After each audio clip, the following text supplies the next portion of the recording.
serving Guam for 80 years. Matson and the Adai Itano program. All new 2018 Kona by Hyundai, available at Cars Plus. IP&E, fueling excellence. McDonald's of Guam, I'm loving it. And King's Restaurant, located in Tamuning and Dededo. Always open, always local.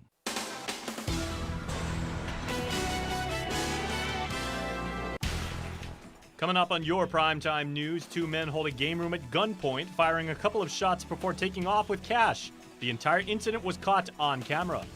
Plus, a heated discussion during the CLTC's meeting. The board chair calls for a massive audit of properties in question.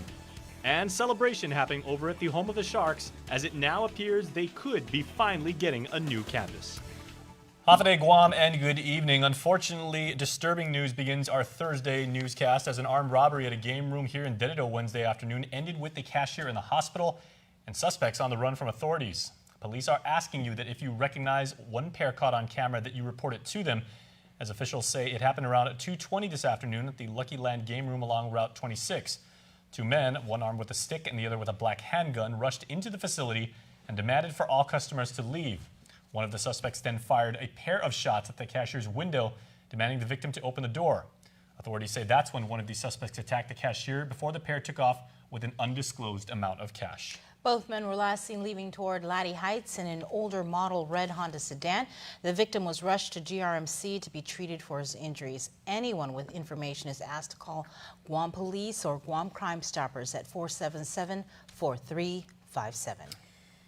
And now there are major developments that we want to tell you about the Martinez and Moser trial as that case is drawing to a close.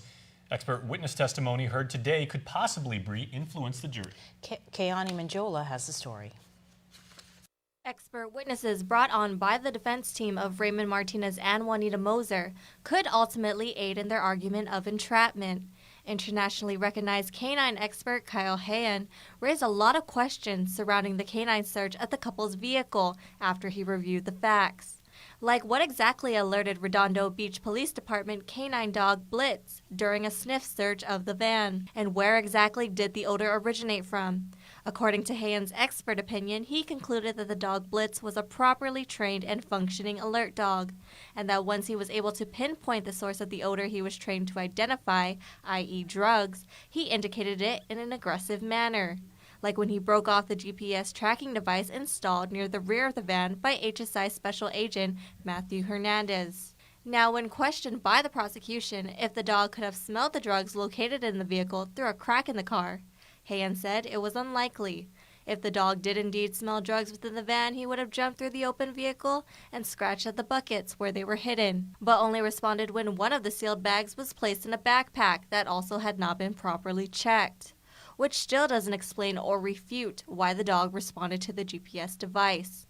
There were other concerning factors for Hayan, including the actions of RBPD officer Daniel Ritchie, such as his failure to seek approval from his watch commander when asked to conduct a search for the Torrance Police Department 12 hours prior to the actual search, and his omission of details regarding the GPS tracker in his investigation reports. Additional testimony from Docomo IT architect and GPS expert Sam Choi Estrelado placed doubt on some of the previous testimonies of HSI agents Hernandez and Mataguihan and TPD officer Ryan Schmitz. According to Estrelado's analysis of the GPS data, changes had been made to the tracker, meaning that someone had to be monitoring the device since its installation on June 1, 2015. This is contrary to the HSI agents' denial of monitoring the GPS tracker, which they had installed without a warrant. On a similar note, Officer Schmitz previously testified he had performed a traffic stop on the defendant's vehicle because it was speeding 52 in a 45-mile-per-hour zone, a stop that eventually led to the discovery of more than 8 pounds of methamphetamine. However, the data proves the vehicle never exceeded past 31 miles per hour. All crucial information coming out just before closing arguments. U.S. Assistant Attorney Fred Black did raise the question if these testimonies had been affected by the fact these experts were being paid upwards of $5,000 each by defense. However, both witnesses denied the claim. But will this breaking new information be enough to sway the jury's opinion? Closing arguments will be heard tomorrow. Reporting for Guam's News Network, I'm Keani Mendiola. Former UOG psychology professor Dr. Michael Ellert appeared before the High Court to appeal his case. Ellert was found guilty for sexual assaulting 2 out of 3 victims and was sentenced to 1.5 years in jail. His attorney, Randy Cunliffe, raised different points of the case to the Supreme Court justices that need clarification, like the jury instructions given that explain the use of force to the jury under different categories, but didn't specify the agreement on a particular category to constitute as a unanimous vote. Cunliffe also brought up the issue of being acquitted on a charge when not enough evidence is found. He argues that there was not sufficient evidence that Ellert committed penetration on one of the victims, but was not acquitted of that charge after government presented their case. The court took the matter under advisement. In other news tonight, following a KUAM News investigation into family hookups to jumping the line when it comes to how the Chamorro Land Trust Commission gave out leases for prime property in Barrigada Heights, the chairwoman of the CLTC has brought the hammer decidedly down. Her disappointment with the CLTC's actions follows an Attorney General opinion issued last week that found Department of Land Management Director Michael Borja was improperly approving leases. Chris Barnett has more from today's CLTC board meeting. Mike, you dropped the ball. Thanks. Here with Chamorro Land Trust Commission Board Chair Pika Farron, and some bombs dropping in there. You know, I just got asked right off the bat with everything that happened in that meeting, which we'll get to in a minute. Does the Chamorro Land Trust Commission board still have full confidence in your administrator, Michael Borja? Oh, that's a fair question. You know, Mike has done a lot of good things for the Chamorro Land Trust. He's brought it so far in his time with us. However, you know, we have to take a step back and look at what we've found in Barrigada Heights, and then the handling of the switches, and I think that's a question we're asking ourselves now. And so, you know, many motions are made. Most of them have passed unanimously. You're calling for a full audit and review of, you know, almost 2,500 Chamorro Land Trust leases. What's the timeline on this? Yeah, you know, that's a big number, right? But I'm confident that we can break that audit and review down to be right to the point, to see that all the leases are in accordance with the law and nobody was bypassed. All I'm asking is for a report. Were these things done? Was this not done? And I believe if we keep it to strictly the reporting of the facts that happened, that have all had to have been documented up to this point, once that report is compiled and it's brought to the commission, then it's up to the commission to take that report and do our due diligence to see if the report is accurate, and then to move forward from there. I have to look at this Barrigada Heights controversy as it's an immense challenge, because it's shed a light on so much going on with the program, and we're expanding the investigation to go beyond Barrigada Heights. But I have to look at this controversy as our opportunity to make improvements. If we don't seize on this opportunity and the public's interest, then we're just going to fall back into what we've always done, and there's obviously real improvements that need to be made. I know that you guys mentioned that, you know, Director Borja's sister had emailed you, and she's canceling her lease in Barrigada Heights. We recently uncovered that his brother was also awarded a property in Ian and Ron. Is there any word on whether or not that awarding will be scrutinized? Oh yes, that awarding and all lease awardings. What I've asked is that all of the staff, including the administrative director and deputy director, provide declarations of their relations for our lessees and their applicants. And as we review every single lease, we will be looking exactly at those staff declarations and the leases that have been issued. Well, there you go. This is definitely a story that keeps developing every day. So back to you guys in the studio. All right, thanks so much, Chris. There is a lot more as far as the backstory and some of the details that Chris has been able to unveil relative to this story. Just make sure to check that out at KUAM.com or the KUAM News mobile app. Well, moving on in our rundown, students up at Simon Sanchez High School celebrated Bill 204 lapsing into law, calling it a victory after years of empty promises to rebuild their beloved school. Now, with the Department of Education at the helm, the superintendent announces his first move. Carmen Talahi reports.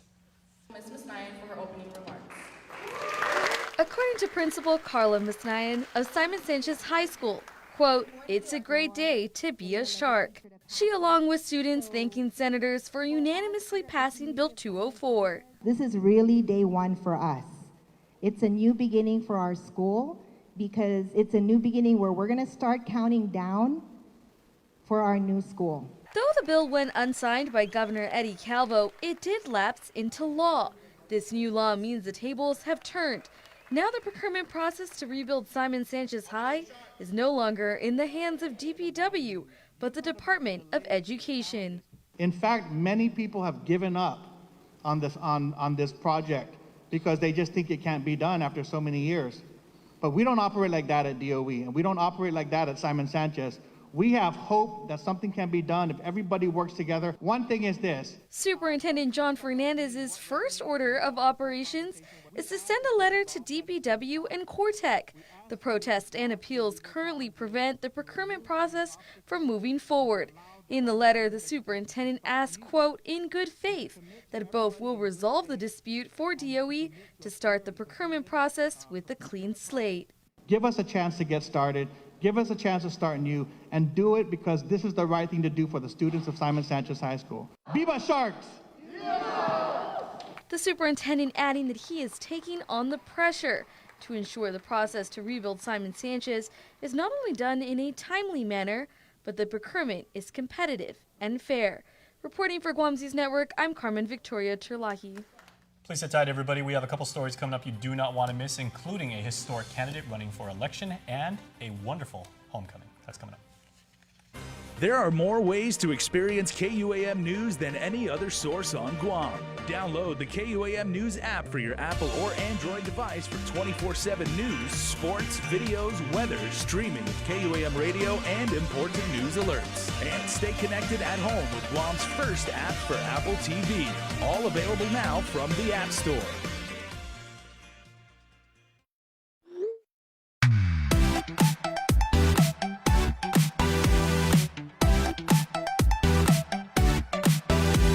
Half the day, I'm in the club.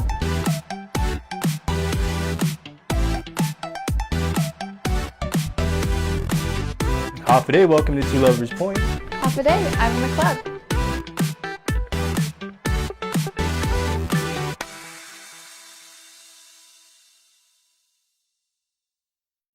Now you can choose your favorite Nissan rides and 30 flyaways on Philippine Airlines when you play Micronesia Mall's Your Best Choice giveaway. To play, present mall receipts to win a new Versa Note SR, the Crossover Rogue Sport SV, the Heritage Edition 370Z, or you can choose a tough Nissan truck. Plus, there are great instant prizes from Burger King and Foot Locker. Win more cars, trips, and prizes when you play Micronesia Mall's Your Best Choice giveaway. In this divided world, there are still things that unite us. Great music, thrilling games, and the love for that perfect burger. Ruby Tuesday Guam, for the love of burgers menu. For a limited time, get an amazing burger for just $11.99. Lunchtime at Ruby Tuesday.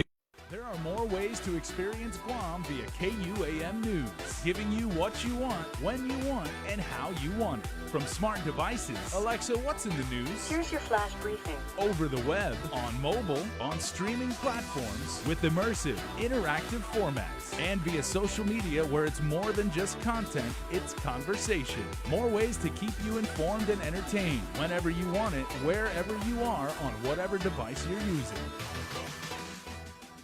All right, welcome back to the show, everybody. And we got a question for you, and admittedly, this is not an easy one. Would you allow your child's school teacher or staff to provide immediate emergency care while at school? For now, that practice is against the law, but could we see that change soon? Legislation proposing to authorize teachers to provide care like administering medication to students went up for hearing today. The discussion included passionate testimony from a mother and young girl in support of the measure. They say the time to act is now.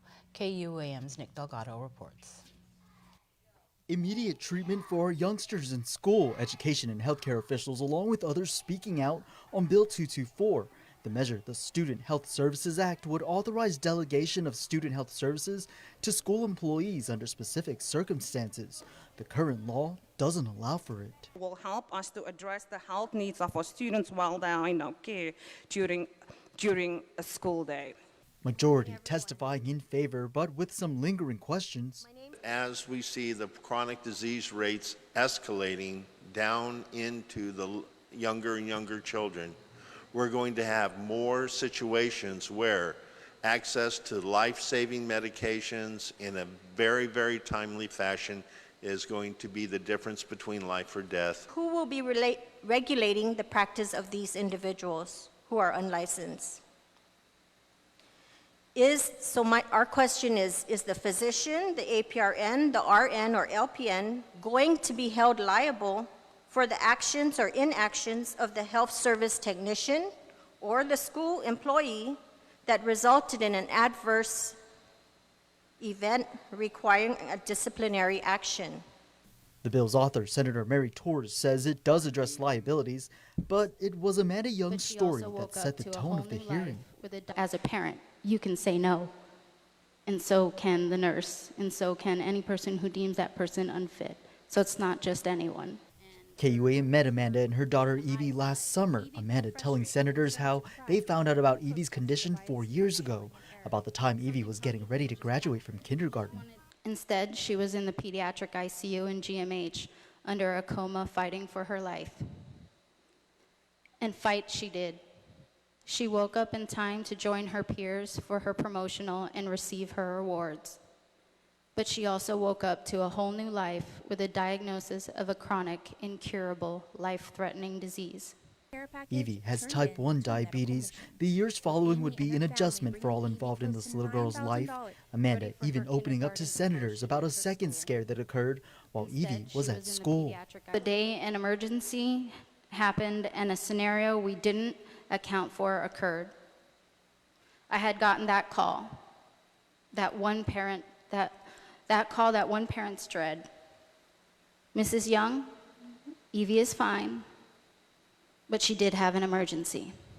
Evie's glucose levels dropped tremendously. The school nurse across the campus was unable to respond immediately as they had been assisting with another emergency. The staff could only keep watch as they waited for the nurse to arrive with emergency assistance. Our daughter was minutes away from falling into seizure and a potentially fatal coma.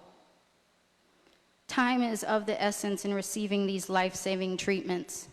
Now, this mother and daughter are hopeful the law is changed so that students like Evie can concentrate more on what's happening inside the classroom.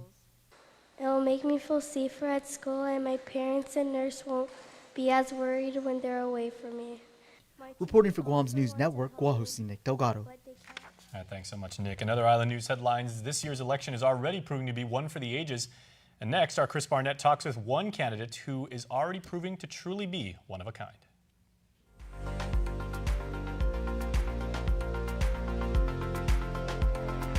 Lacia Casil is ready to run. As Guam's first transgender candidate for public office, she knows that the road to where she stands now hasn't always been easy to travel on. I was met with discrimination, bullying, violence for the person that I am, for identifying as transgender. Casil says she's gotten used to dealing with it, but she's concerned that Guam's youth are more vulnerable, especially since many of them feel pressure to conform to society's so-called norms. A 16-year-old kid came up to me and told me that he was being bullied at school. A couple weeks later, another kid came up to me and said that his mother had taken in 2 of their friends, 16-year-old kids, because their parents had thrown them out for being gay. You know, these are problems that I thought would have gone away. Casil says if she wins a seat in the Guam legislature, she'll stand up for the youth and push for more accountability in Gov Guam. I would love to go in there and craft bills that would reorganize some of these agencies so that there are no conflicts of interest. Now, if Casil's a familiar face, it's probably because she's made headlines for her work with Save Southern Guam, an environmental group calling for responsible development. She's also the founder of Guam Pride, an LGBTQ pride and rights group, teaming up with GVB to tap into the region's billion-dollar LGBTQ tourism market. As a Democrat, Casil hopes her platform of progressive values will help the party retain the legislative majority. People want a change, a real change, and I am here to work for the people, with the people. I've already been doing it. I've been very, very active in advocating for land rights and LGBT rights and equality. I advocate for women's rights, the Me Too movement. You know, all these people, there are resources here on our island, and they need to be protected. Casil hopes to level the economic playing field if elected. I'm a small business owner. I'm the president of the Merchants Association here at Chamorro Village. I advocate for the 42 small businesses, artists, indigenous carvers, and farmers here.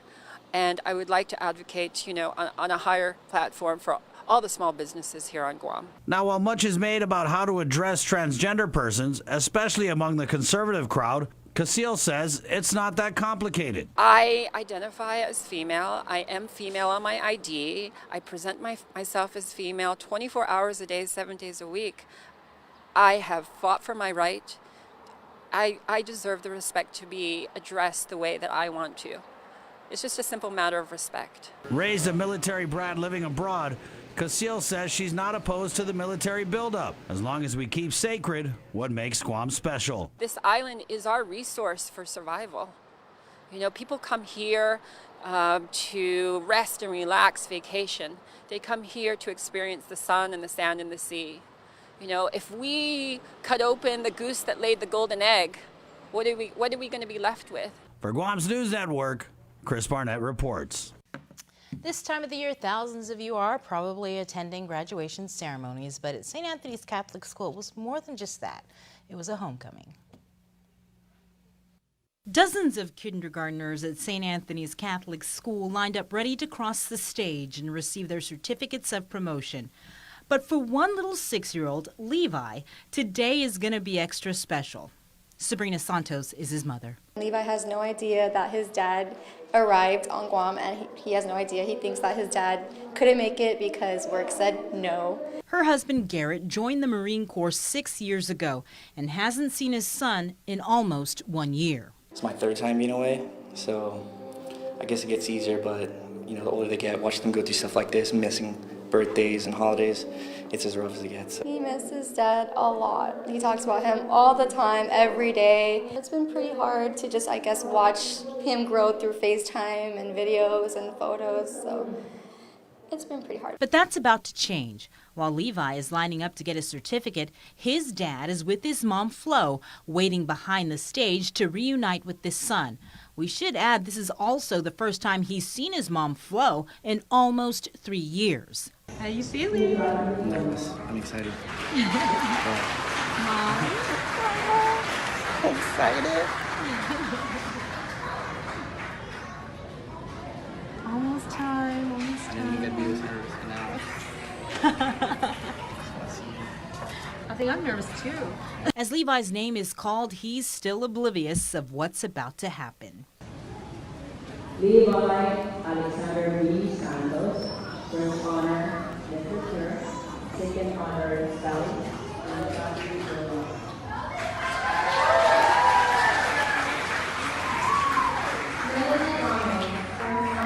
With a wave to the audience and eventually all the students called to the stage to perform a song for their parents, the moment finally arrives. He traveled 1,000 miles to be here this day. Without further ado, let's bring him out to surprise one of the little angels.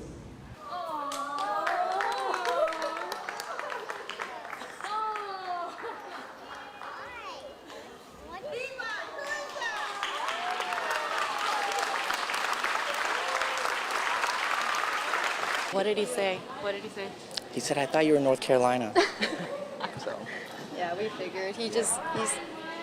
That's how he shows his expressions. That's just how I thought it'd go. I told you he's a character, so he either was going to stand there and stare at me or make a goofy face. So he did. And he did one of the two. What do you want to do with your daddy now that your daddy's here? I like to play with him. Yeah, what do you guys like to play? I really fight with him. You fight with your dad? Wrestling? Wrestling, to wrestle. Welcome home, Garrett, and congratulations, Levi. That's so sweet. That is an amazing story. Yeah. Nice job. Thanks. Stay tuned, sports is coming up next.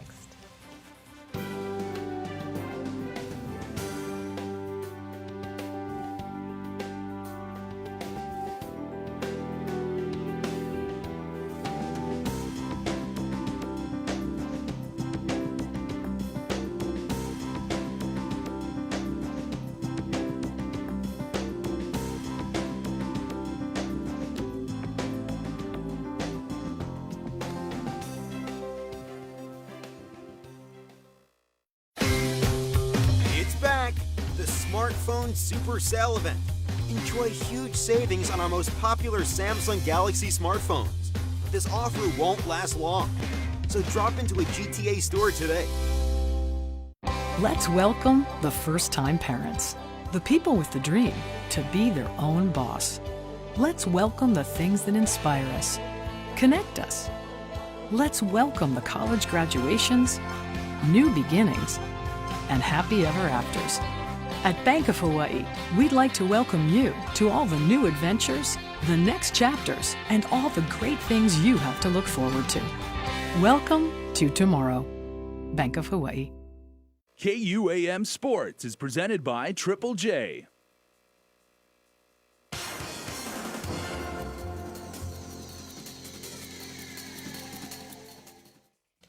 What's up, Guam? Dave Delgado here for KUAM Sports, brought to you by Triple J.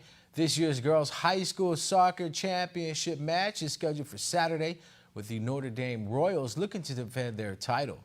Check it out. The GW Geckos are heading to this year's girls' high school soccer title game. GW picked up the 4-0 win over the JFK Islanders in the second semifinal match of the evening last night at the GFA National Training Center. Faith David scored the first goal of the match for the Lady Geckos in the 10th minute of play. JFK trailed 1-0 at the half, but had several opportunities to tie the game in the first. GW goalkeeper Tamika Hechanova came up with save after save for the Geckos, while teammate Alana Garcia tacked on a hat trick, scoring 3 goals in the second half for the 4-0 win. The Geckos will now take on the Notre Dame Royals this Saturday at 7 p.m. at the GFA field for this year's championship trophy. The Royals advance after defeating the Simon Sanchez Sharks 2-0. JFK and Sanchez will play in the consolation game on Saturday at 5 p.m. Team Guam was recently represented at the FIBA Asia Cup 3-on-3 championships in China. Darren Hechanova, Irv Jose, Jonathan Galloway, and Takumi Simon suited up for Guam. I have never played in an environment like that. It was a great experience. And being the youngest player there, I think it shows that age and experience does matter. The team fell to Australia in their opener 20-16 and then lost to Iran 21-17. Guam followed up with a big win over Hong Kong 21-14. All those other countries came in with their 3-on-3 selected squad. Yeah, they play pro in their respective countries, but when it comes to 3-on-3 and representing their country, they're focused, they're well taught, they're well coached, and they're well prepared. Our men's team lost to Indonesia 21-16 in the knockout round and wrapped up play with a win over Samoa 21-18. I'm extremely proud of our men's team and how they performed in the FIBA Asia 3-on-3. I think the rest of the world was put on notice that Guam's here to stay and we're ready to play at the next level. Despite not playing 3-on-3 basketball actively in international competitions, the squad represented the island well in China. There's a lot of good teams, a lot of good countries we played against. But I think the main draw is where we wanted to get, and I think we would have made some noise if we would have made it to the main draw. Our men's national basketball team will have a busy schedule ahead of themselves with the Micronesian Games around the corner. Team Guam will soon begin preparation of defending their gold medal from the Pacific Games. We're looking forward to more 3-on-3 action for our men's team as well as our junior nationals. And then on the 5-on-5, we've got Micronesian Games this summer. Looking forward to more FIBA tournaments for 5-on-5, and it's all in preparation to defend our gold medal next year in Samoa at the Pacific Games. The third annual Hagen Games is going down this Saturday at Custom Fitness in Antigua. 6 teams are already registered for the event with room for a couple of more if anyone's interested. Courts unified 2 teams from CrossFit Laddystone, CrossFit Gulf Medgood, and Gaines Nation. Registration fee is $100. T-shirt to all participants. Top 3 cash prize. First place $500. Second place $300. Third place taking home $100. Some of the events lined up for Saturday include dumbbell snatch, deadlift, atlas carry, push-up, pull-ups, sit-ups, air squats, and box jumps. For more information, call Shirlene at 687-2775 or email Shirlene Guerrero at gud.uscourts.gov.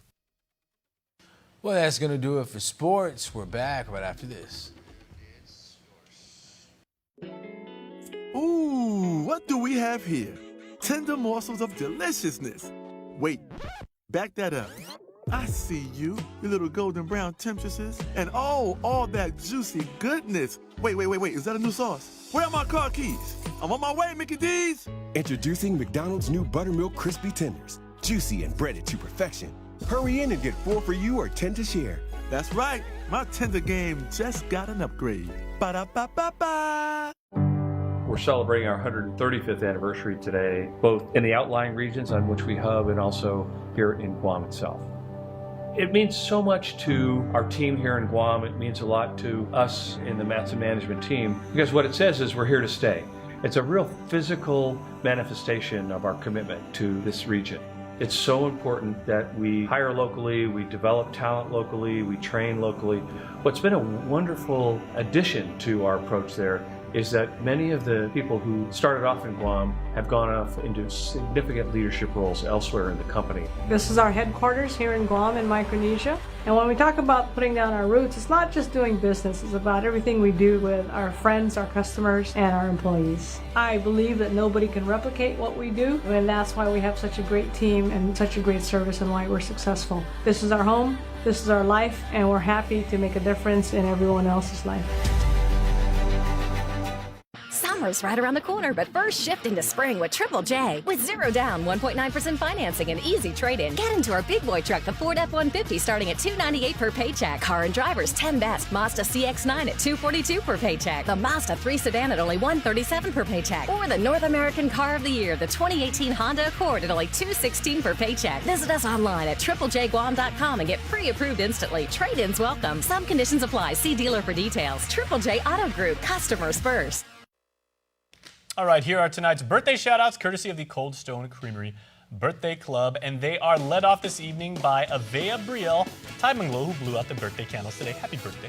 Happy birthday to Malcolm Pangilinan. And also happy birthday to a member of the Castro family. This is John, who celebrates a birthday. Happy birthday to everyone. You can be part of the Cold Stone Creamery Birthday Club by checking out KUAM.com. All right, In the Mix is next. Closed captioning is brought to you by IT&E.